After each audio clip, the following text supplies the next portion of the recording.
మా అబ్బాయికి రీసెంట్‌గా యాన్యువల్ డే జరిగింది స్కూల్లో. ఇంకా వాళ్ళని కొంచెం ఎర్లీగా రమ్మన్నారు. ఇంకా వాళ్ళని క్లాస్ రూమ్‌లో డ్రాప్ చేసేసామన్నమాట. ఇంకా బయట కొంచెం రోబో టైపుగా ఇలా డ్రమ్స్ అలా పెట్టారు. ఇంకా ఆ రోబో అయితే ఎంత బాగా షేక్ హ్యాండ్ ఇస్తూ పిల్లలు భలే ఆడిపిస్తుందనమాట. అక్కడ కొంచెం సేపు చూసాము. ఇంకా లోపలికి పిల్లలు వెళ్ళిపోయిన తర్వాత ఏం చేయాలో తెలియక టైం చాలా ఉండింది. నేను మా ఆయన కలిసి చాలా రోజుల తర్వాత మేమిద్దరం కలిసి బయటికెళ్ళాం. బయటకంటే జస్ట్ ఆ స్కూల్ దగ్గరే ఇంకా ఫంక్షన్ స్టార్ట్ అవ్వలేదు అనేసి జ్యూస్ తాగేదానికి అయితే వెళ్ళాము. నేనైతే cashew nut milkshake order ఇచ్చాను. మా ఆయన అయితే butterscotch milkshake order ఇచ్చారనమాట.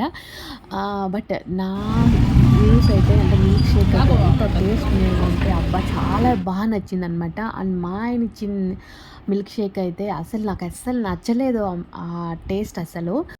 ఇంక ఎలాగోలాగా తాగేసి మళ్ళీ ఫంక్షన్ హాల్ దగ్గరికైతే వచ్చేసాము. ఇంక అక్కడికొచ్చిన తర్వాత ఏం చేశామనేది నెక్స్ట్ వీడియోలో చెప్తాను. తప్పకుండా చూడండి.